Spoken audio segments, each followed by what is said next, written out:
For me, this is where this whole idea of company values comes in. If you can get your company values correct, and then you can trace everything back to your company values with its hiring and firing decisions or disciplinary decisions, if it all comes back to your core values, hey, we have a value of integrity and following through on our word and what we say we're going to do. And we had this discussion 2 weeks ago about not following this particular process. And we both agreed that we were going to make these changes and we're all on the same page. And you said that you were going to do it. And here we are 2 weeks later and we haven't done it. Then you can relate it back to the company values and say, hey, the company values are non-negotiable. The way that I think about values, it's almost like, and we'll talk a little bit about it today, you've got at the highest level, most important is your company values. And this is what we won't budge on. You'll get hired and fired by those particular values. The next level down are your policies and your handbook.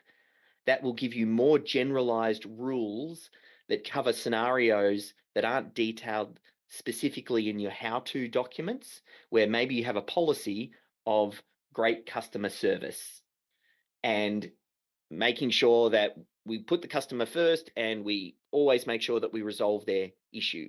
Then anytime that someone says, oh yes, but that's not covered in my step-by-step procedure, I didn't know that I was meant to follow this person up because it didn't say it in step number 5 in the how-to document that I was meant to follow them up.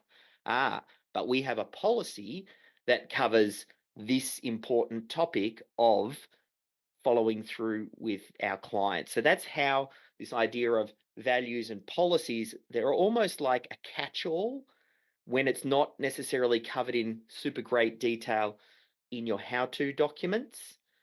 So we'll talk a little bit about that interplay, but I think it's just something to think about when you create that system for not following systems and trying to understand how things are going to escalate and when are certain situations worthy of higher consequence than others, and then how will you enforce it. These are just some things for you to think about, and then you build that into your process and how you're going to do that. Just a heads up, that clip was taken from a session in our Systems Champions Certification Program, which is the world's first and only program for systems champions to help you build a systems culture and develop an AI-first approach and roll it out inside your organization. To find out more, head over to systemology.com/systems champ, and I'll see you in there.